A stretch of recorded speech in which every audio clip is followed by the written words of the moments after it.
Padre Celestial, en esta mañana, al terminar de estudiar los principios de interpretación y al entrar a hablar de la estructura del libro Conflicto de los Siglos y de primeros escritos, pedimos la dirección de tu Santo Espíritu. Ayúdanos a entender, Señor, el tiempo en que vivimos y la preparación necesaria para lo que pronto viene sobre este mundo. Acompáñanos, pues, por medio de tu Santo Espíritu. Te lo pedimos en el nombre de Jesús. Amén. Bien, anoche estuvimos estudiando algunos principios y en realidad yo creo que ustedes ya habían notado en lo que estudiamos antes la aplicación de algunos de estos principios, ¿verdad? Por ejemplo, el principio de que Cristo es el centro de toda la Biblia, de todas las profecías. Eso lo vamos a ver más y más claro a medida que estudiemos la profecía de Daniel 11. Y vamos a entrar hoy en la última parte del tema, vamos a entrar ya en Daniel 11. Y los últimos 6 temas vamos a dedicarlos al estudio de Daniel, el capítulo 11. Luego notaron que la Biblia es su propio intérprete. O sea, yo no necesito un libro que escribió alguien sobre Daniel y Apocalipsis para entenderlo. Yo no necesito que un pastor o un profesor me enseñe lo que significa la Biblia. ¿Qué es lo único que tengo que hacer? Con la concordancia ir a la Biblia por mí mismo, ¿verdad? En la Iglesia Católica es que la gente depende del sacerdote para que les diga qué creer, pero no en la Iglesia Adventista. En la Iglesia Adventista creemos que debemos estudiar la Biblia por nosotros mismos, y sin embargo muchos adventistas ya no estudian la Biblia. Yo estaría dispuesto a decir que la mayoría de los adventistas no estudian la Biblia ni una hora al día. Y luego el tercer principio es que la historia, ¿qué? Se repite. Muy bien, la historia se repite, hay que recordar eso. Luego, ¿qué debemos hacer cuando vamos a estudiar un pasaje o un libro? Debemos estudiar ¿qué? La estructura del libro. ¿Hicimos eso con Daniel? ¿Es importante ese estudio? Claro que sí. ¿Lo hicimos con Apocalipsis? Y vimos que Apocalipsis en su estructura concuerda con la estructura de Daniel, ¿sí o no? Claro que sí. Ahora, ¿por qué es importante estudiar la estructura? Porque si no la estudiamos, si tomamos un versículo y este versículo significa tal cosa, y no tomo en cuenta lo que viene antes y lo que viene después, puede ser que esté interpretando ese evento a donde no cuadra en la historia. Por esa razón, fíjense, la mayoría de las iglesias protestantes, fíjense bien, dicen que el cuerno pequeño de Daniel y el rey del norte todavía no se ha levantado, que va a ser futuro y se va a levantar allá en Jerusalén. Ahora, nosotros sabemos que eso es falso. ¿Cómo sabemos que es falso eso? Porque nosotros estudiamos la estructura y nos dimos cuenta cuándo se levantó el cuerno pequeño. ¿Ven la importancia? Cuando estudiamos la estructura sabemos exactamente en qué momento debe levantarse determinado poder. Y el cuerno pequeño se levantó ya en el pasado según la estructura que estudiamos. Claro que tuvo una herida mortal, pero la herida mortal se le sanará. Eso sí es futuro. La fase futura del cuerno pequeño todavía no ha venido. Pero el cuerno pequeño ya estuvo aquí y ya está aquí. Lo único que falta es que se le termine de sanar la herida, porque la herida no se le ha sanado completamente todavía. Porque el sanamiento de la herida significa que de nuevo puede usar los gobiernos del mundo para perseguir a los hijos de Dios.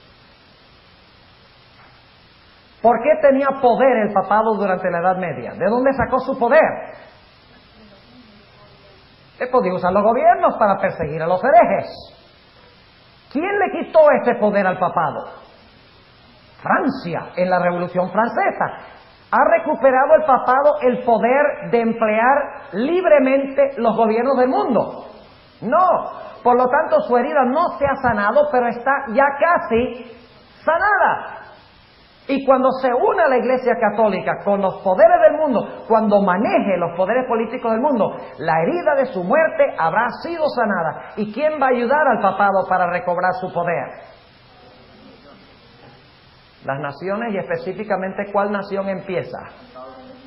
El mismo poder que mantiene la herida mortal en vigencia es la que le va a devolver el poder al Padre. ¡Qué ironía! Ahora, anoche estábamos por estudiar el principio número 5. Ahora, el principio número 6 ya lo estudiamos. Ayer cuando hablamos de Apocalipsis, ¿recuerdan que los santos están en el cielo? En Apocalipsis 14, 1 al 5. Pero todavía no se han dado los mensajes de los 3 ángeles.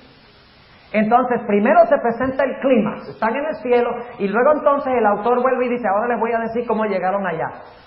Hubo 3 mensajes que aceptaron, los recibieron en su vida, y entonces después de los mensajes de los 3 ángeles están en el cielo otra vez.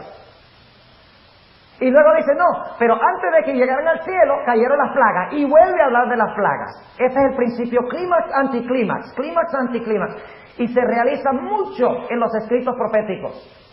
No cometan ustedes el error de leer todo seguido. Por ejemplo, como hacen los evangélicos con las trompetas y con los sellos. Y ellos dicen que los sellos se cumplen todos primero, y después que terminan los sellos, entonces se cumplen todas las trompetas.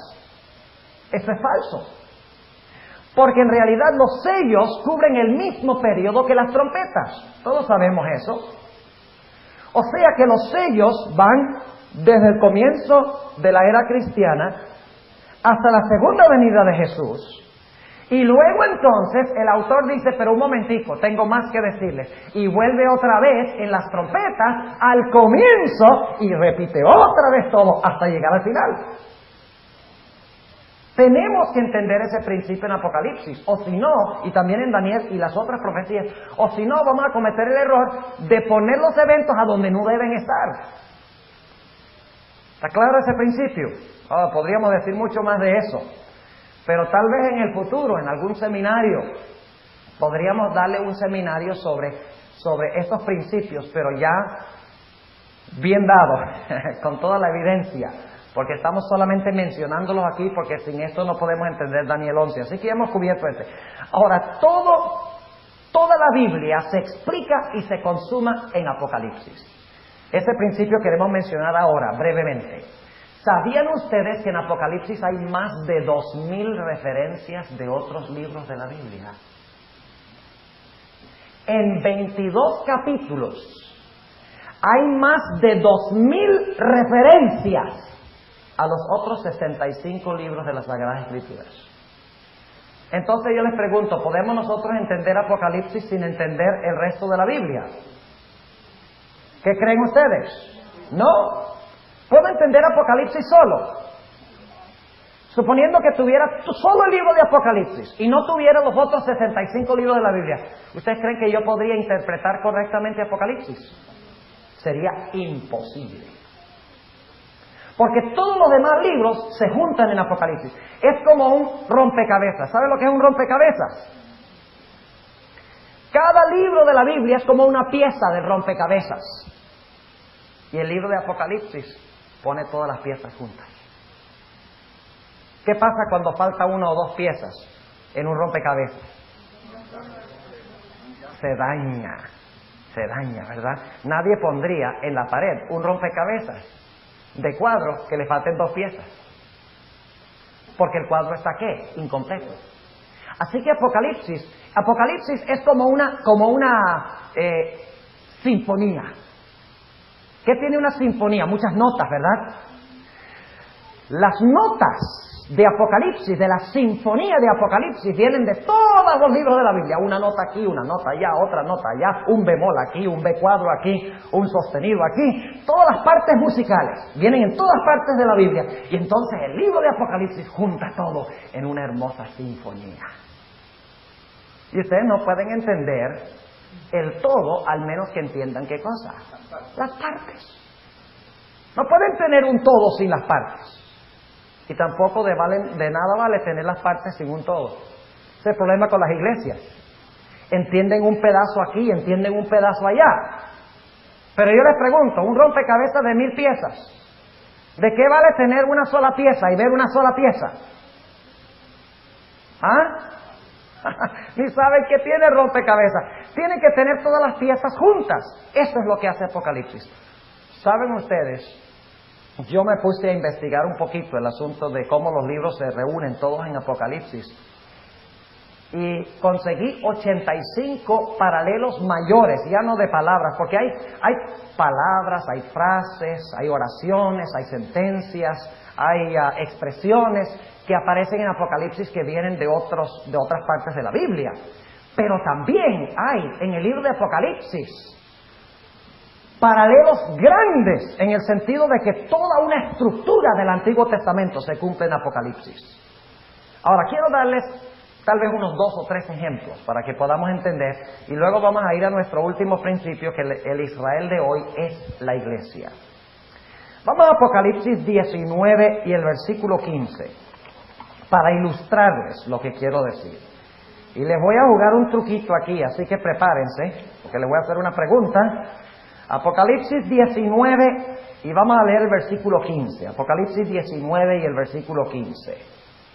Dice, hablando de la venida de Jesús, y de su boca sale una espada aguda para herir con ella las gentes, y él los regirá con vara de hierro, y él pisa el lagar del vino del furor y de la ira del Dios Todopoderoso. Ahora, vamos a saltar de este versículo a unos versículos antes que esto. Vamos a leer en el versículo 13. Y estaba vestido de una ropa teñida en sangre. ¿Ustedes creen que Cristo cuando venga por segunda vez viene vestido de blanco?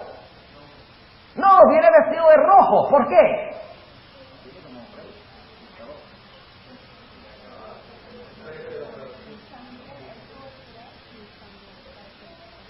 ¿Ve? Eso es lo que la gente siempre contesta. Que es que Él viene como Salvador, nos salva con su sangre. Este es el problema de leer solo Apocalipsis, aislado.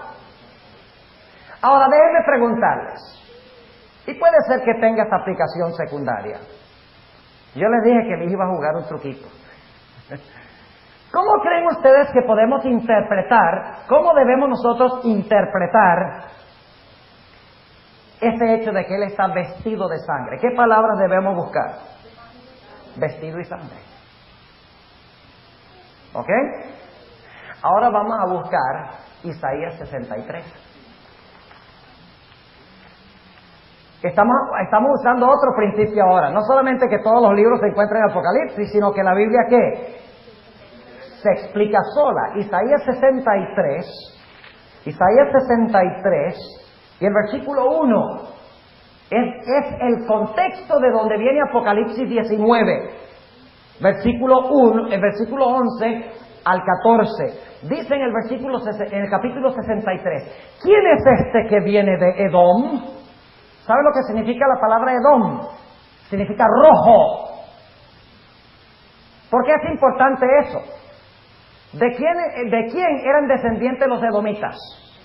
De Esaú. ¿Y qué rasgo característico tenía Esaú? Cuando nació, ¿qué? Dice que era velludo. ¿Qué color eran los vellos? Rojos, dice ahí en Génesis. Y vendió su primogenitura por unas lentejas rojas. Eso lo dice en Génesis. Así que con Esaú, con Edom, se identifica el color rojo. ¿Quién es este que viene de Edom? De Bosra. ¿Saben ustedes qué significa Bosra? El nombre Bosra en el idioma hebreo significa uvas maduras. Interesante, uvas maduras. ¿De qué color son las uvas?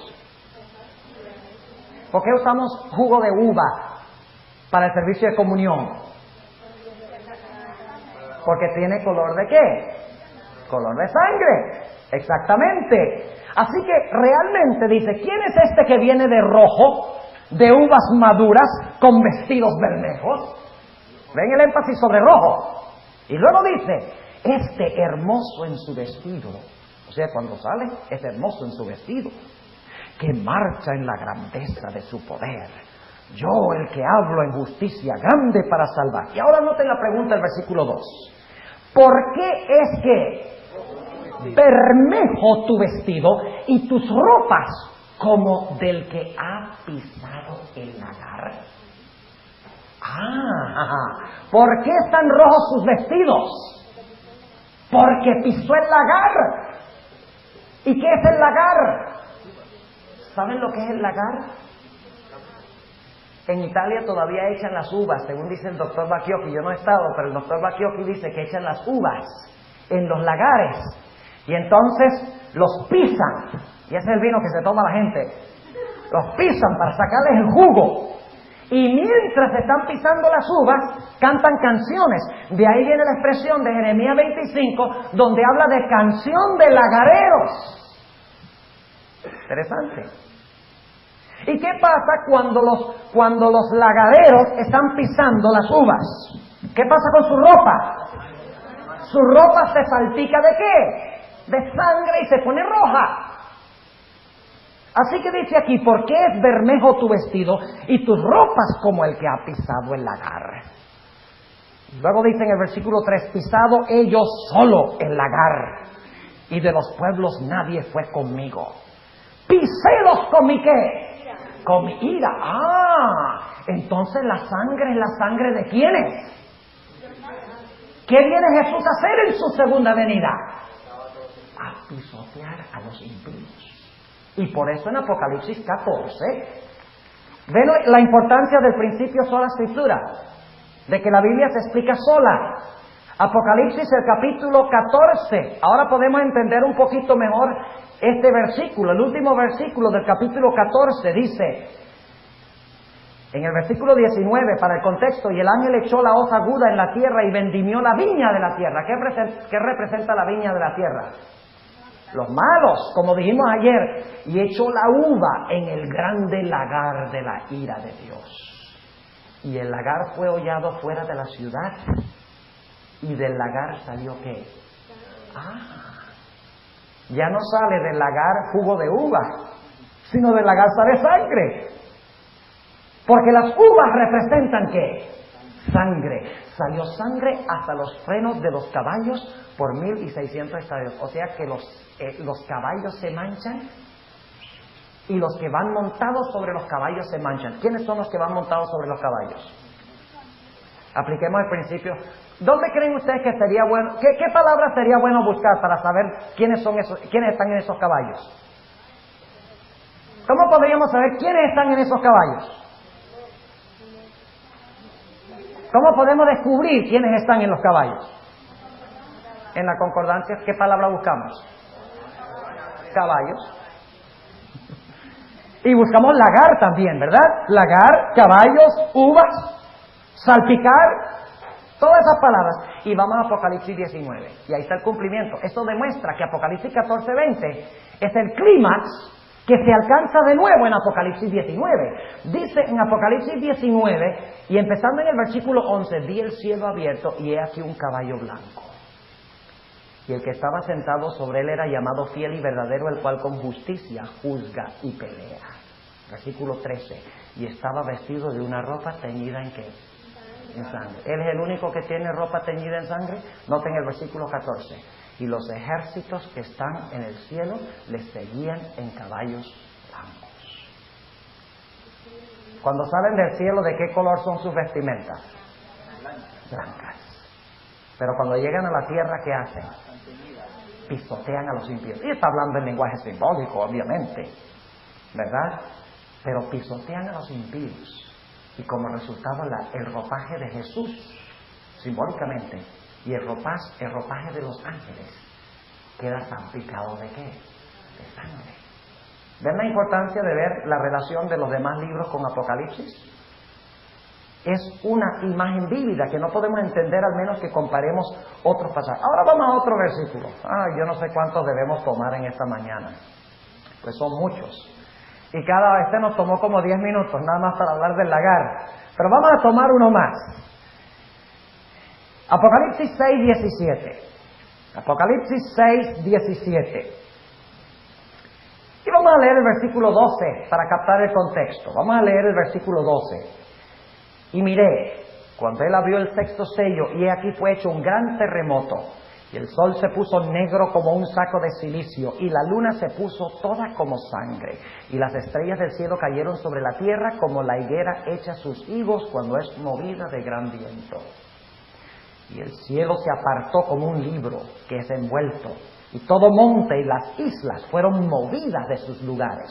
Y los reyes de la tierra, y los príncipes, y los ricos, y los capitanes, y los fuertes, y todo siervo y todo libre se escondieron en las cuevas y entre las peñas de los montes, y decían a los montes y a las peñas: caed sobre nosotros y escondednos de la cara de aquel que está sentado sobre el trono y de la ira del Cordero. ¿Qué eventos describen esos versículos? La segunda venida de Cristo. Pero ahora surge la pregunta, el último versículo del capítulo 6. Porque el gran día de su ira es venido, ¿y quién podrá estar firme? O sea, cuando venga la destrucción, ¿será que alguien podrá estar firme, sí o no? ¿Quiénes estarán firmes? El capítulo 7 dice que son los sellados con el sello de Dios. ¿Ok? Ahora, si ustedes leen solo en Apocalipsis esta pregunta de que Cristo viene, ¿quién podrá estar firme cuando venga? Son los sellados. No van a captar el cuadro completo de lo que significa el sellamiento. Hay otro sitio en la Biblia que complementa esto, que hace la idéntica pregunta. Y la pregunta es antecedida por la segunda venida, y luego, después de la pregunta, aparecen más detalles sobre lo que significa recibir el sello de Dios. ¿Dónde creen ustedes que está ese versículo? ¿Dónde creen? ¿Cuántos de ustedes tienen referencias marginales en sus Biblias? Les voy a enseñar otro secreto de estudio. ¿Cuántos tienen referencias en los márgenes? Miren el margen. Yo tengo en mi Biblia la letra A. Ahí donde dice, porque el gran día de su ira. ¿Tienen una A ahí? Miren la referencia. ¿De dónde viene? Ok, Jeremías 37, correcto. ¿Dónde más? Jeremías 2.11. JL. Joel 2.11. Escuchen. No solo buscan la palabra en la concordancia, sino que buscan las referencias que están en el margen. Tremendo. Ustedes saben la cantidad de tiempo que tomaron los que hicieron esta Biblia para conseguir todas esas conexiones marginales. Si las ponen allí es porque esa referencia tiene una conexión con el versículo que estamos leyendo. Busquen toditas las referencias marginales cuando estudien su Biblia. Y vamos a Joel 2, a donde nos mandó el margen. Joel, el capítulo 2 y el versículo 11. Joel, el capítulo 2 y el versículo 11. Escuchen. Y vamos a leer el versículo 1. Y este va a ser nuestro último ejemplo de cómo todo se reúne en Apocalipsis, porque no tenemos más tiempo. Pero vamos a leer desde el versículo 1. Tocad trompeta en Sión. Cuando Cristo venga, ¿viene con sonido de qué instrumento? Con trompeta de Dios, dice. Pero escuchen bien. Aquí dice tocar trompeta en Sión. Y aquí vamos a nuestro último principio que vamos a estudiar brevemente. Dice tocar trompeta en Sión, que se encuentra allá en Israel, una montaña en Israel. Pero cuando Cristo venga, ¿acaso Él viene nada más a tocar la trompeta en Sión? Cuando Él venga, Él viene a tocar la trompeta ¿dónde? En el mundo, porque todo ojo le verá. Es decir, que lo que en el Antiguo Testamento era local, al final de la historia se entiende como ¿qué? Como universal. Exactamente. Ya no es trompeta en Sión. Sión representa ¿qué cosa? La iglesia. Y la iglesia se encuentra ¿dónde? En todo el mundo. ¿Entienden el principio? Tocad trompeta en Sión y pregonad en mi santo monte. ¿Cuál es el santo monte? Sión, Jerusalén, exactamente. Tiemblen, pero ahora lo universaliza, dice, tiemblen todos los moradores de la tierra, porque viene el día de Jehová, porque está cercano. día de tinieblas y de oscuridad, día de nube y de sombra, que sobre los montes se derrama como el alba un pueblo grande y fuerte. ¿Quiénes vienen? ¿Un pueblo qué? Grande y fuerte. Nunca desde el siglo fue semejante, ni después de él serán años de generación en generación. Delante de él consumirá ¿qué? Cuando Cristo venga, ¿qué es lo que viene del cielo? ¡Fuego! Delante de él consumirá fuego, tras de él abrazará llama. Como el huerto del Edén será la tierra delante de él, y detrás de él como desierto asolado. O sea que cuando viene, en la tierra es como un Edén, y cuando pasa, se volvió a la tierra un ¿qué? Un desierto. ¿Y qué pasa durante los 1000 años? ¿Cómo está la tierra? Después de la segunda venida, un desierto. Exactamente lo que dice aquí. Ni tampoco habrá quien de él ¿qué? Escape. Su parecer como parecer de ¿qué? ¿Alguna conexión con Apocalipsis 19 ahí? Claro que sí. Como gente de a caballo correrán. ¿Quiénes son estos? Es Cristo y sus ¿qué? Y sus ángeles. Como estruendo de carros saltarán sobre las cumbres de los montes, como sonido de llama de fuego que consume hojarascas, como fuerte pueblo aparejado para la batalla. ¿Cuál batalla? La batalla de Armagedón. Exactamente. El Armagedón es la venida de Cristo. Versículo 6. Delante de él temerán los pueblos, pondránse mustios todos los semblantes. Mustios significa pálidos, todos los semblantes. Como valientes correrán, como hombres de guerra subirán la muralla, y cada cual irá en sus caminos y no torcerán sus sendas. Ninguno apretará a sus compañeros, cada uno irá por su carrera, y aun cayendo sobre la espada, no se herirán. Este es un ejército sobrenatural. Porque si caen sobre la espalda no mueren, sobre la espada no mueren. No es un ejército común y corriente. Versículo 9. Irán por la ciudad, correrán por el muro, subirán por las casas, entrarán por las ventanas a manera de ladrones. ¿Por qué de ladrones? Jesús dijo, he aquí yo vengo como ladrón. ¿Ven las referencias? ¿Ven las conexiones? Trompeta, ladrón, caballos, fuego.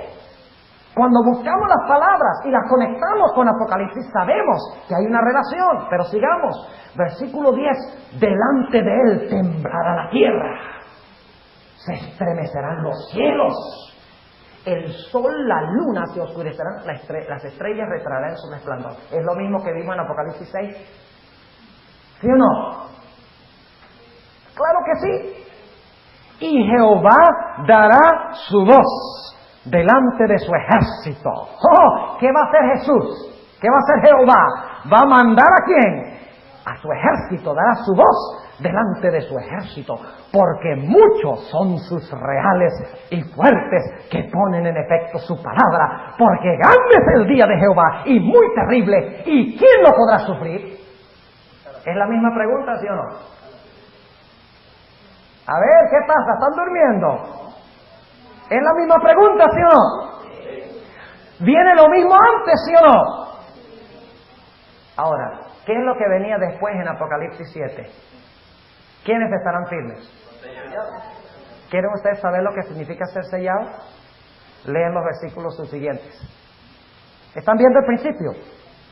Dice el versículo 13, versículo 12. Por eso, pues ahora, dice Jehová, convertíos a mí con todo vuestro corazón, con ayuno y lloro y llanto. Eso es lo que significa ser sellado. No significa sentarse a ver televisión por 8 horas al día. Eso no los lleva a llorar por el pecado, sino a gustarle el pecado.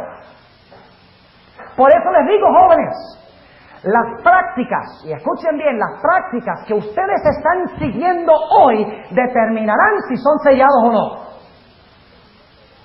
Es serio el asunto. Versículo 13, y lacerad vuestro corazón y no vuestros vestidos, y convertíos a Jehová vuestro Dios, porque misericordioso es y clemente, tardo para la ira y grande en misericordia, y que se arrepiente del castigo. ¡Qué linda promesa! ¿Quién sabe si volverá y se apiadará y dejará bendición tras de él, presente y libación para Jehová Dios vuestro? Tocad trompeta en Sión, pregonad ayuno, llamad a congregación, reunid el pueblo, santificad la reunión, juntad los viejos, congregad los niños y los que maman, salga de su cámara el novio y de su tálamo la novia. Los jóvenes hoy en día les gusta mucho que se hable sobre el noviazgo y sobre el matrimonio. Aquí dice que la crisis final es tan importante la preparación que hasta en la luna de miel deben salir a encontrarse con Dios. Es el número 1, dice aquí. Y ojalá pudiéramos interpretar pues todo lo que significa cada palabra aquí. Pero ustedes lo pueden hacer. ¿Y cómo lo pueden hacer?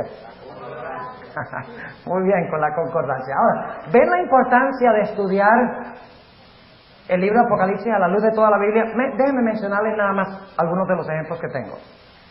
El juicio en Apocalipsis 14, no lo traten de anotar, va a estar en el cassette porque voy a avanzar rápido, no voy a poder repetir. El juicio de Apocalipsis 14, 6 y 7 viene de Eclesiastés 12, 13. El sello de Dios en Apocalipsis 7 viene de Ezequiel 9. Los árboles de Apocalipsis 7.1 y 8.7 vienen del Salmo 1.3, de Jeremías 17.7 y 8 y del Salmo 92.12 al 14. El lagar, ya les mencioné, de Apocalipsis 14.20 y 19.15 viene de Isaías 63, versículo 1 al 5, de Jeremías 25, 30 al 38 y de Joel 3, que no alcanzamos a leer. Las aguas de Apocalipsis 17:15 vienen de Isaías 17, 12 y 13. La pregunta de Apocalipsis 6:17, el gran día de su ira es venido, ¿quién podrá estar firme? Viene de Joel 2:11.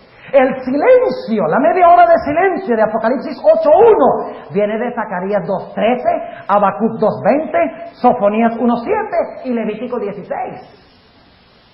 La bestia y su imagen vienen de Daniel 3. Cuando Nabucodonosor llegó a ser bestia y levantó una imagen. El número 666 se usa por primera vez en la Biblia, en Primera de Reyes 10:14.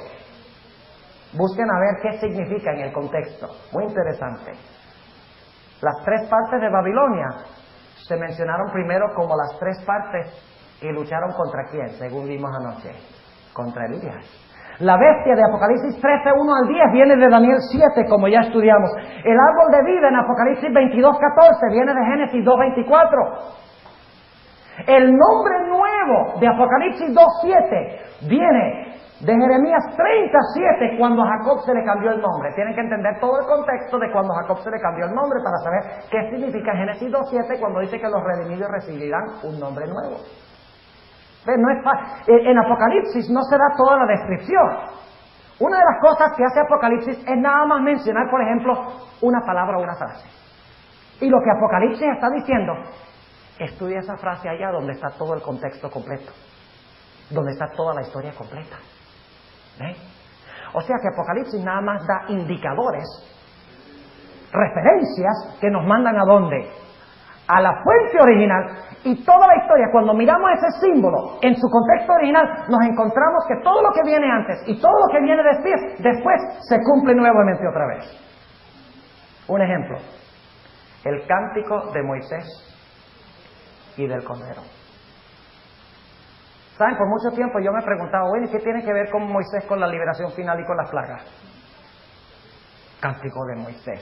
El cántico del Cordero todavía, porque Él es el que nos va a libertar. Pero ¿qué tiene que ver Moisés con la liberación final? Porque es el cántico de Moisés y del Cordero. Yo dije, bueno, si dice cántico de Moisés y del Cordero, tal vez sería bueno buscar dónde está el cántico de Moisés. Y eso es lo que Apocalipsis está diciendo. Cuando dice cántico de Moisés, no está dando todo el contexto en el libro de Apocalipsis de lo que significa eso, sino que está diciendo para más amplitud y explicación, vea dónde aparece eso. ¿Entienden lo que estamos diciendo? Y yo descubrí, cuando estudié eso en Éxodo, capítulo 14 y 15, yo descubrí, óigame, un paralelismo completo entre lo que pasó a orillas del Mar Rojo y lo que pasará al final de la historia. El secamiento de las aguas preparando un camino para el remanente. Y luego las aguas, ¿qué hace? Luego las aguas ahogan. ¿Saben ustedes que esto es exactamente lo que sucede en Apocalipsis? En la sexta plaga se secan las aguas del Éufrates para preparar un camino para el pueblo de Dios, y luego las aguas destruyen a los enemigos del pueblo de Dios. Y a orillas, antes de que crucen el agua, fíjense, antes de que crucen por el cauce seco de las aguas, dice la Biblia que descendió oscuridad sobre los egipcios y luz sobre el pueblo de Dios. Y eso lo dice el Espíritu de Profecía, y también lo dice la Biblia, que pasará al final de la historia. Y en las aguas, cuando los egipcios entraron en las aguas, quedaron confundidos, porque las ruedas les cayeron de los carros, dice, y se confundieron. ¿Qué significa Babilonia? Confusión. Y dice en el Salmo 77 que no solamente las aguas ahogaron a los enemigos del pueblo de Dios, como las aguas del Éufrates, las muchedumbres ahogarán a Babilonia, sino que dice en ese contexto que hubo también truenos, relámpagos y un tremendo terremoto cuando Dios abrió el Mar Rojo. Y la séptima plaga, hay relámpagos y truenos y un gran terremoto. ¿De dónde saqué el paralelo? Leí con cuidado Apocalipsis y vi Cántico de Moisés. Cántico de Moisés, cántico. ¿Dónde está eso? Está en Éxodo 14 y 15. Y luego estudiamos toda la historia y vemos cómo cuadra con la historia que encontramos en Apocalipsis. ¿Cuántos entienden lo que estamos diciendo? Le estamos dando principios para que ustedes mismos puedan interpretar. El fuego que viene del cielo en Apocalipsis 13:13 viene de la historia de Elías. Déjenme preguntarles esto: ¿quién es el falso profeta? Tiene nombre propio. Sabemos que representa a los Estados Unidos, el falso profeta. Pero ¿a cuál falso profeta se refiere? Profeta bíblico.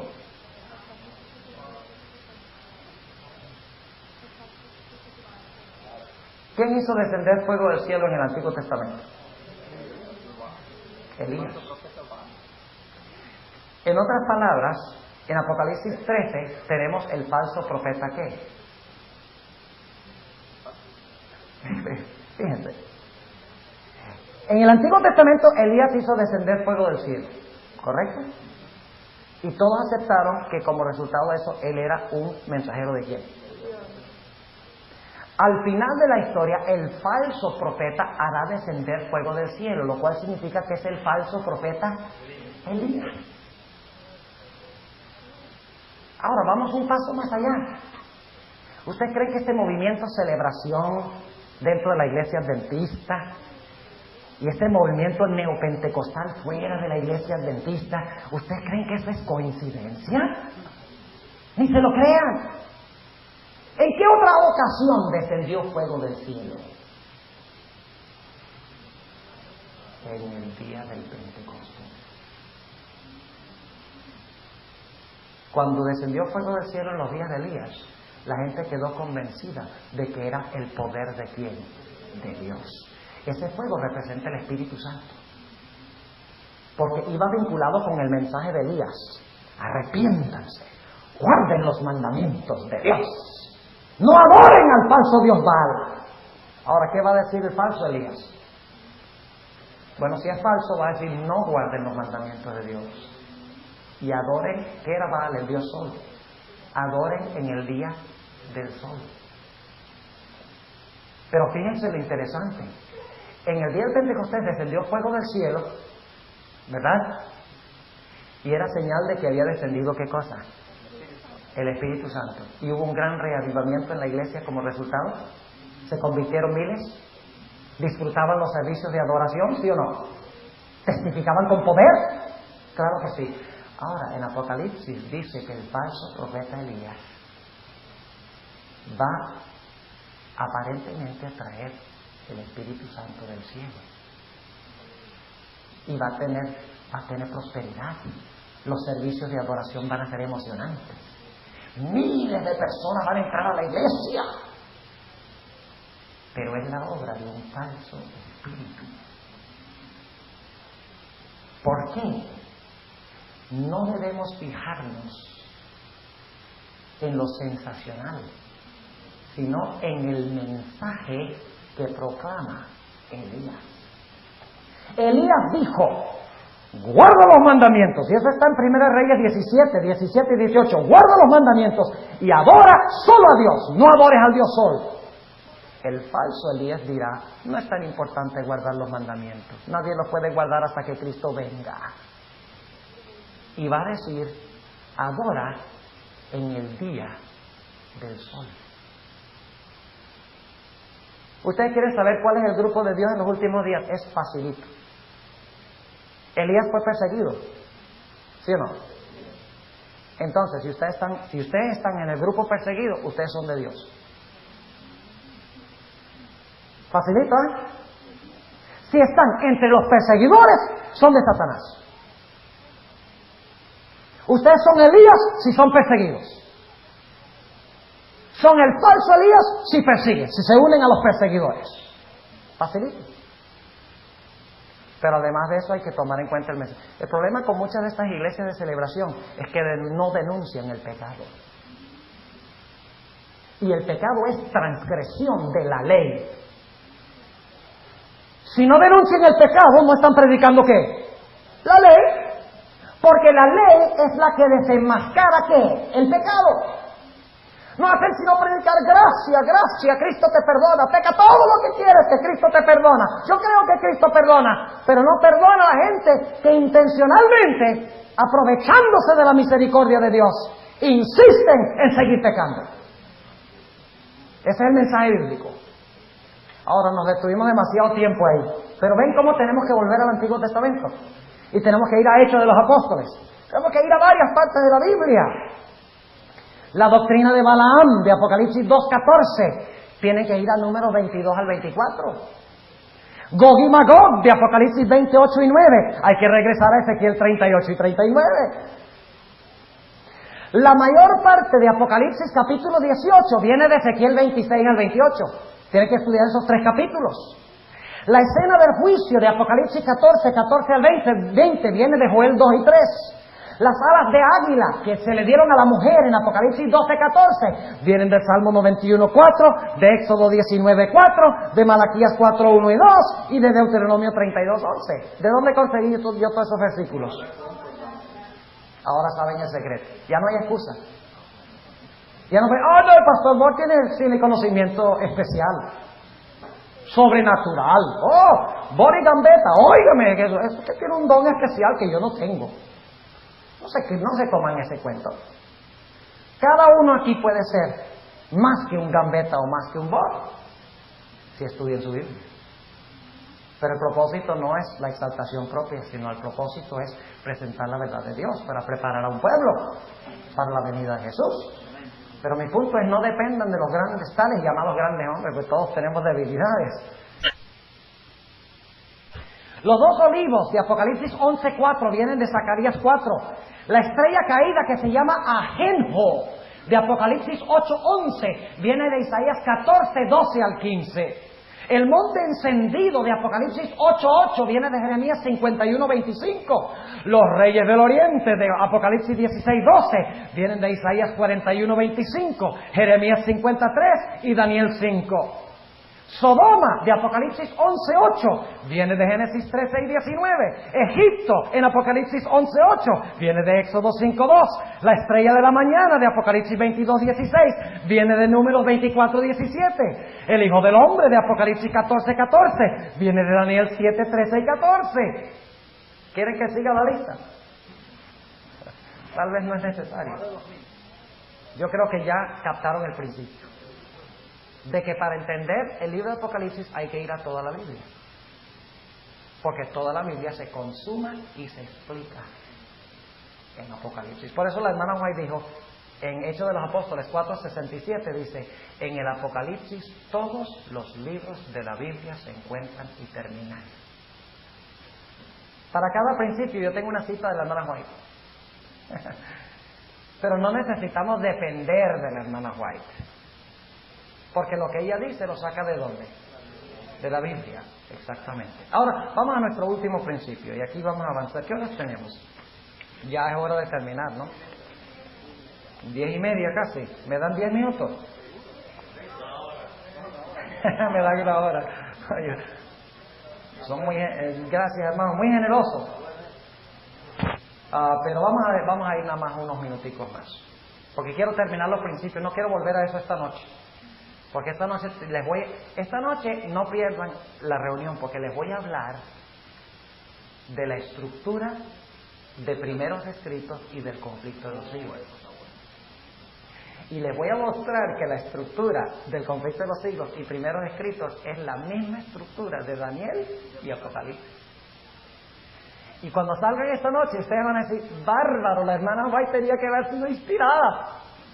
Porque fíjense, igualito, la misma secuencia de lo demás está en el espíritu y profecía. Pero la gente se pone a pelear sobre la hermana White, sobre tonterías. Ay, que la hermana White tomó prestado la idea de que debemos ser vegetarianos. Porque otros lo estaban enseñando. No fue inspirada. Porque Dios no le mandó ese mensaje directo del cielo. Y luego otros dicen, ay, la hermana, y déjenme hablarles un momentico de esto. La hermana White dice, habla de la masturbación.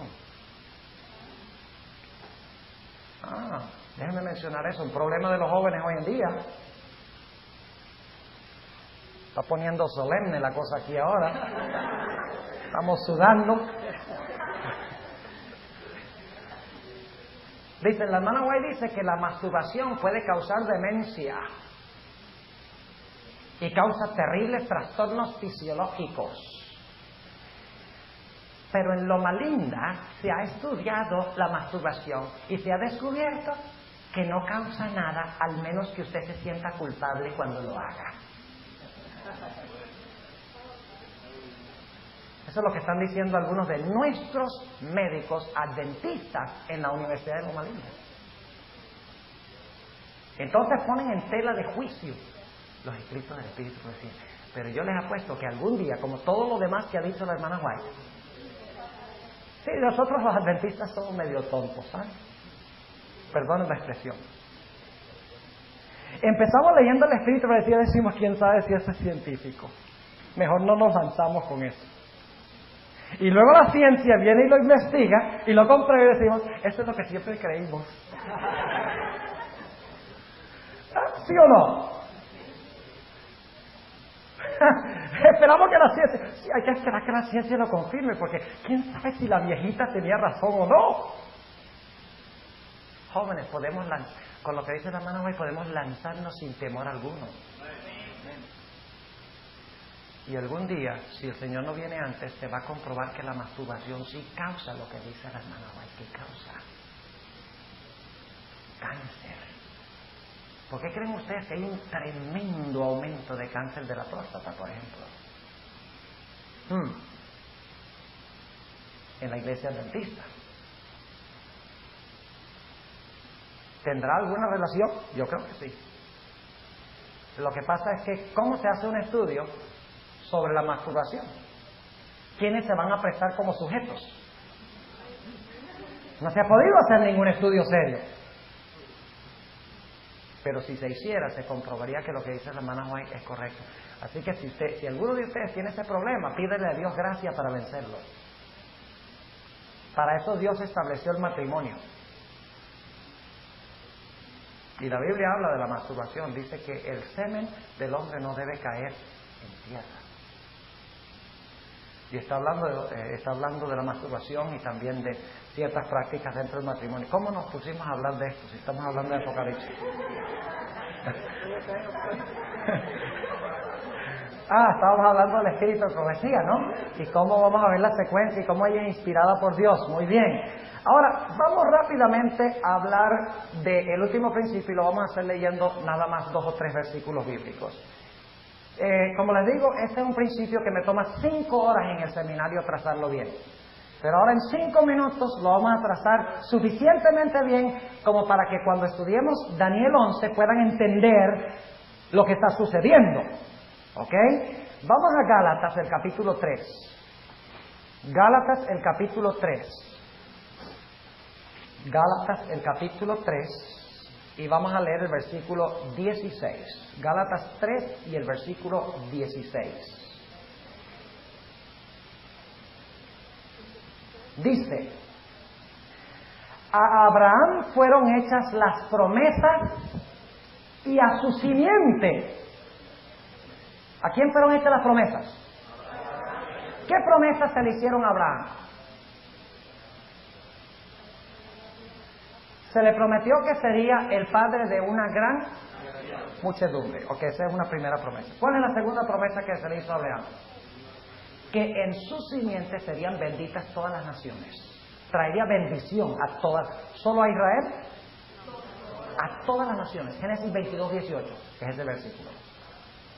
Y en tercer lugar, se le prometió a Abraham de que tomaría la tierra por heredad. ¿Pero cuál tierra?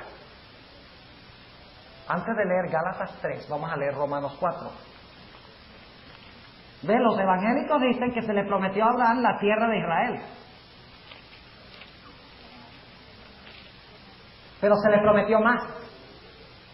No solo se le prometió que iba a tener una gran muchedumbre entre Israel, iba a traer una bendición sobre Israel, iba a recuperar la tierra de Israel. No, noten Romanos 4 y el versículo 13. Porque no por la ley fue dada la promesa a Abraham o a su simiente, que sería heredero del mundo.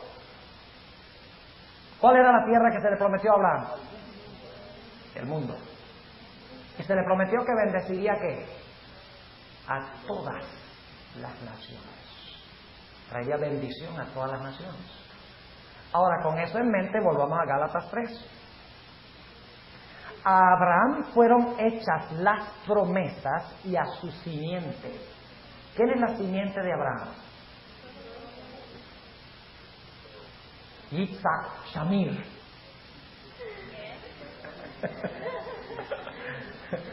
¿Ah? Ese es descendiente de Abraham. ¿Saben ustedes que ese no es descendiente de Abraham según la Biblia? ¿Saben que un judío que no acepta a Cristo no es descendiente de Abraham? Lo dice la Biblia, lo vamos a leer ahora. Los descendientes de Abraham son los que se vinculan con Jesús. Y es la iglesia la que está vinculada con Jesús. Y la iglesia es mundial, ¿sí o no? O sea, ¿dónde está la tierra de Israel hoy? Ay, facilito, ¿verdad? La tierra de Israel hoy es el mundo. Así que cuando habla del rey, cuando habla allá de Israel, porque en Daniel 11 usa terminología israelita, como Sión, Jerusalén, el mar Mediterráneo, etc. Pero no debemos pensar que eso significa de que todo se va a realizar localmente, porque hoy Israel es ¿qué? Mundial. O sea que estas cosas son símbolos. El rey del norte es un símbolo, el rey del sur es un símbolo, el mar es un símbolo. El monte Sión es un símbolo. ¿Entiende lo que estamos diciendo? Vamos a Gálatas 3 y el versículo 16. A Abraham fueron hechas las promesas y a su simiente. No dice y a las simientes como de muchos, sino como de uno, y a tu simiente, la cual es Cristo. ¿Quién es la única simiente de Abraham? ¿Cuántas simientes tiene Abraham? Uno. ¿Y quién es esa simiente? Ay, ¿nosotros qué? Vamos a leer el versículo 28 y 29. Dice, no hay judío ni griego, no hay siervo ni libre, no hay varón ni hembra, porque todos vosotros sois uno en Cristo Jesús. Y si vosotros sois de Cristo, ciertamente la simiente de Abraham sois, y conforme a la promesa los herederos. ¿Cómo se cumplen las promesas que fueron hechas a Abraham?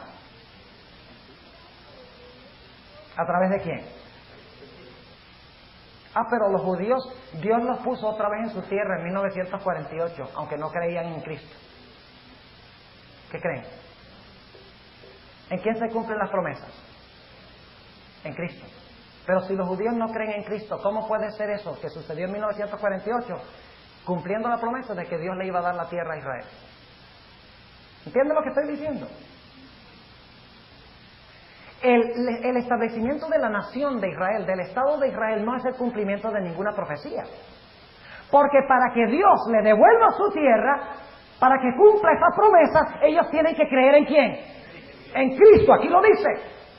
Así que las profecías, las promesas no se están cumpliendo ¿con quiénes? Con el Israel literal, sino con los verdaderos descendientes de Abraham, que son ¿quiénes? Los que se unen con Cristo. ¿Cuántos de ustedes son israelitas? Ustedes no se parecen a Abraham, pues. Ni tampoco viven en Jerusalén. ¿Cómo es que ustedes me dicen que son israelitas, son judíos? Ahora, si los judíos son espirituales, los miembros de la iglesia, entonces la tierra donde viven los judíos debe ser también ¿qué? Y los enemigos también deben ser ¿qué? Ahí está, el principio. ¿Entienden el principio? Ahora vamos a 2 textos más y terminamos.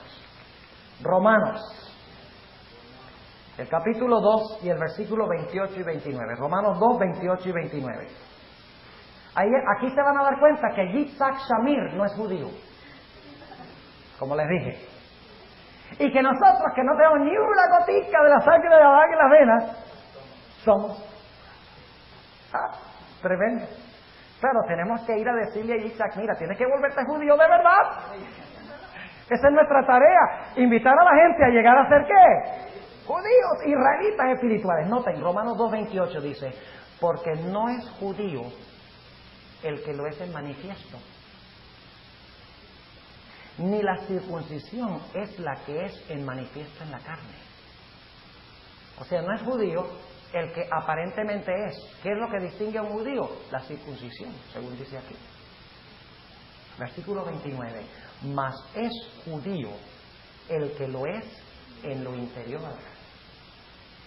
Y la circuncisión es la del corazón, en espíritu, no en letra, la alabanza del cual no es de los hombres, sino de Dios.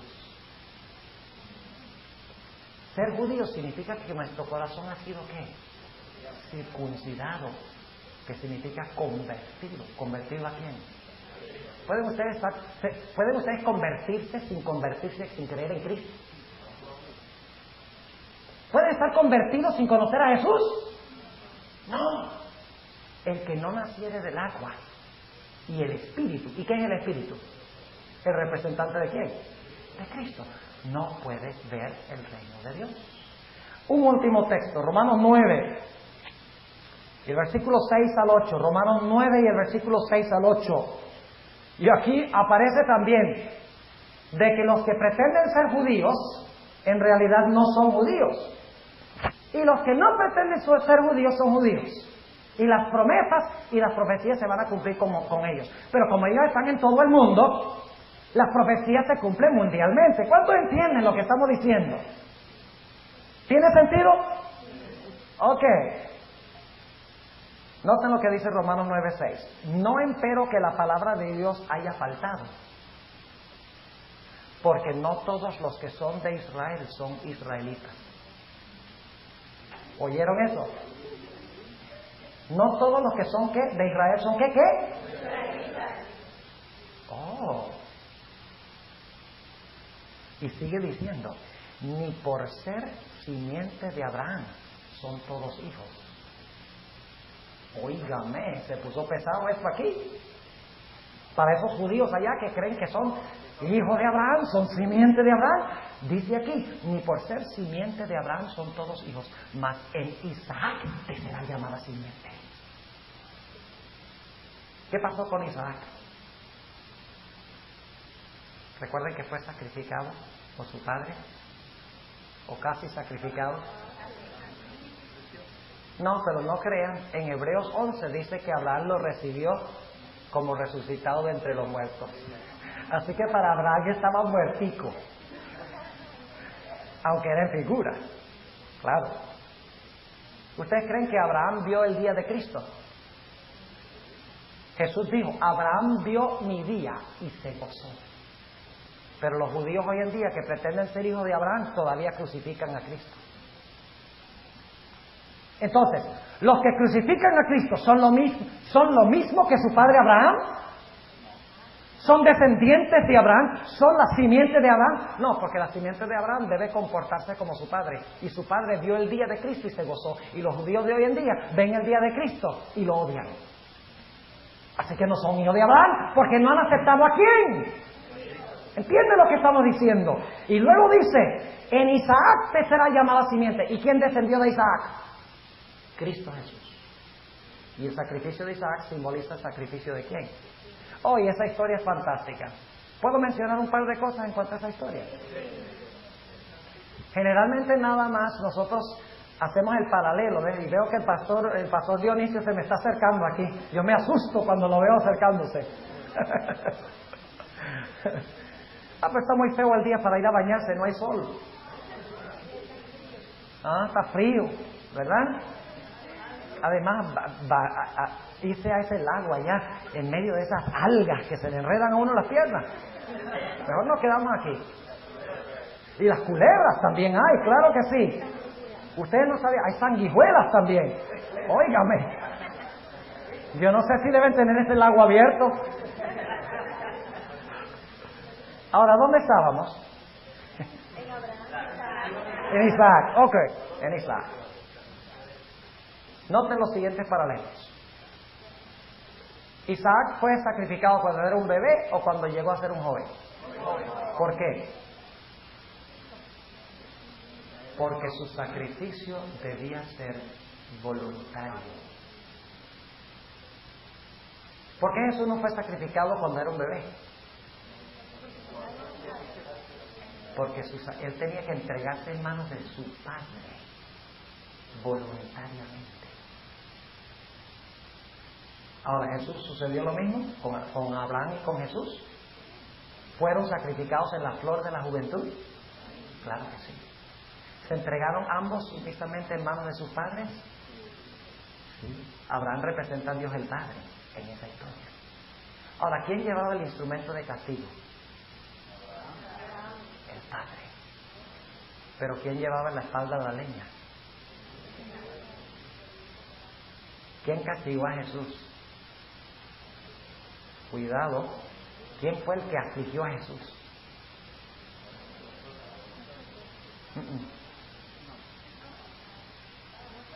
No. Su padre lo afligió por culpa nuestra. No, pastor. Vamos a leerlo en Isaías 53 entonces, si no me creen. Vamos a ver que la Biblia lo diga. Isaías 53. Y vamos a leer empezando en el versículo 3. A ver, dejemos que la Biblia lo diga. Jesús fue castigado por su propio Padre, porque nuestros pecados fueron colocados sobre Él por su Padre. ¡Qué terrible! ¿Quién iba a castigar a su propio hijo en el monte Moria? Abraham. Y Abraham simboliza a Dios el Padre. ¿Quién en efecto castigó a su hijo en el monte Calvario? El Padre. Noten lo que dice el versículo 3 de Isaías 53. Despreciado y desechado entre los hombres, varón de dolores, experimentado en quebranto. Y como que escondimos de él el rostro, fue menospreciado y no lo estimamos. Ciertamente llevó él nuestras enfermedades y sufrió nuestros dolores, y nosotros le tuvimos por azotado, por herido de Dios y abatido. ¿Por qué creen ustedes que Jesús clamó en la cruz? Mi Padre, ¿por qué me has desamparado? Porque estaba cayendo bajo el juicio de su Padre. Así que el Padre tiene el instrumento de castigo. Dios el Padre castiga a su Hijo. Pero Jesús fue colocado como sobre la leña, sobre el madero, como Isaac cargó la madera. Y si ustedes leen la historia, ¿cuántos días se demoró el viaje? ¿Cuántos días duró la angustia? 3 días. ¿Cuánto tiempo duró la angustia con respecto a Jesús? 3 días. Y si ustedes leen en Génesis 22, encontrarán que habían algunos testigos que presenciaron el asunto de lejos. La expresión idéntica que encontramos dice que las mujeres se pararon de lejos y observaron la muerte de Cristo en la cruz. Además de eso, en Génesis se le llama a Isaac tu hijo unigénito, a quien amas, le dice Dios a Abraham. Tu hijo único, a quien amas. ¿Era Isaac el único hijo de Abraham? No, pero él era el hijo especial, el único en su género. La misma terminología se llama el único y el hijo amado. Igual que en el Nuevo Testamento a Jesús se le llama el unigénito, el único, el especial y el amado de su Padre. Pero ahora noten que pasa algo tremendo, el tercer día. ¿Cuál día? ¿Qué día resucitó Jesús? El tercer día Abraham va a sacrificar a Isaac. Dios no podía permitir que sacrificara a Isaac porque había prohibido los sacrificios humanos. Por lo tanto dice la Biblia que levantó el cuchillo para clavárselo a su propio hijo. Imagínense eso, castigar a su propio hijo. Ahora pueden entender lo que sintió el padre cuando tuvo que hacerlo con su hijo. El Dios del universo, con su hijo. La agonía terrible que debe haber sentido. Dice la Biblia que Dios sostuvo la mano porque es que el ángel tuvo que agarrarle la mano. Porque ustedes saben que si el ángel habla, se pega un susto y le clava el cuchillo, a lo mejor. ¡Abraham! ¡Pum! Así que el ángel dice, le agarró la mano.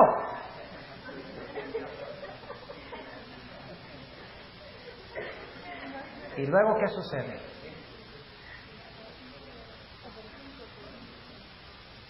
Apareció un sustituto. Isaac representa dos cosas. Representa a Jesús, pero también a nosotros.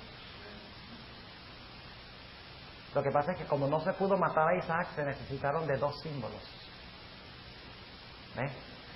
Bueno, nosotros decimos que lo ideal hubiera sido que Abraham lo matara y que Dios lo resucitara. Hubiera sido un símbolo perfecto. Pero, como Dios había prohibido sacrificios humanos, fue necesario dos cosas. Fue necesario Isaac para representar la sumisión, que cargó la leña, que el padre era el que lo iba a castigar, de que fue manso y humilde cuando el padre le dijo cuál era el plan, todo hasta el momento. Y entonces luego se provee un sustituto.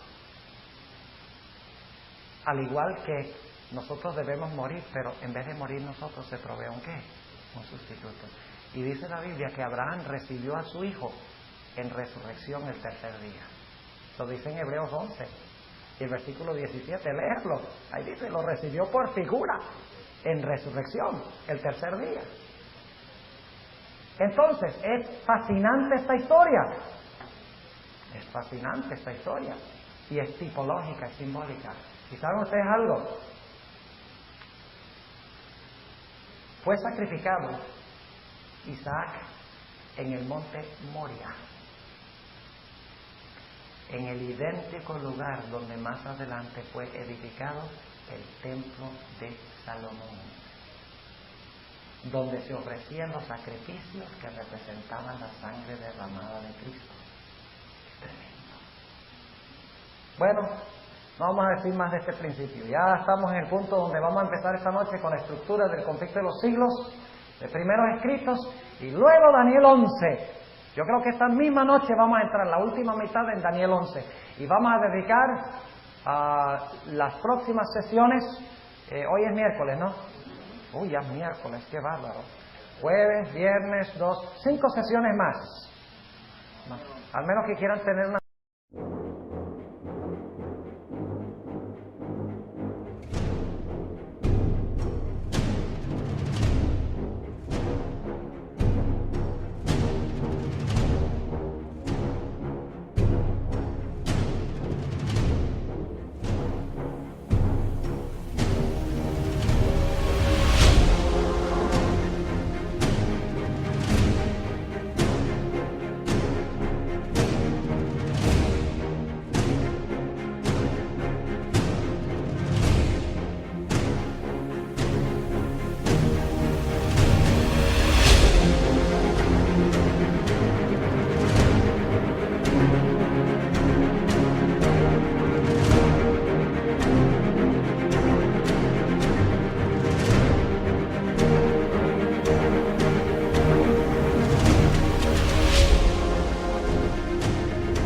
una sesión el sábado en la tarde.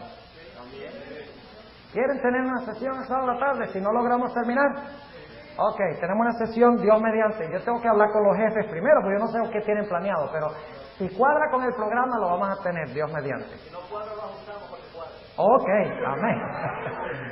Bueno, oremos. Padre Celestial, gracias te damos por la belleza de tu santa palabra. Nos quedamos maravillados ante la majestad de la inspiración y la revelación de ella. Oh Señor, es tanta la armonía y la belleza de cómo se revela el plan de la salvación en Cristo y también cómo en los últimos días tú vas a librar a tu pueblo. Te agradezco, Señor, por la buena respuesta de los jóvenes. Yo sé que tú estás tocando los corazones de los jóvenes en esta semana. Te ruego, Señor, que esto no sea solamente una experiencia de una semana, sino que regresemos a nuestros hogares y sea una experiencia de toda una vida. Amén. Ayúdanos a estudiar tu palabra, a captar la belleza de tu palabra, que podamos enamorarnos de ella y a través de ella con Jesús. Bendícenos, Señor, este día. Cuídanos de todo peligro. Vuélvenos a traer, si es tu voluntad, esta noche para continuar estudiando este fascinante tema. Amén. En el nombre de Jesús. Amén. Amén. Telling stories of love, loss and rejoice. In this atmospheric realm we find our place. Lost in the music, a saving grace. It's an experimental journey, a fusion of sound. All rock vibes spinning around. Indie rock spirit guiding us through melodic layers of truth hidden from view. Float in the cosmic sea of sound, lost in the beauty that we found. The chill vibes washing over us like a wave. In this moment, we are brave. It's an experimental journey. Haba na haba, Diyos akibaba, Tena wa baba, Kana kamwana, hey.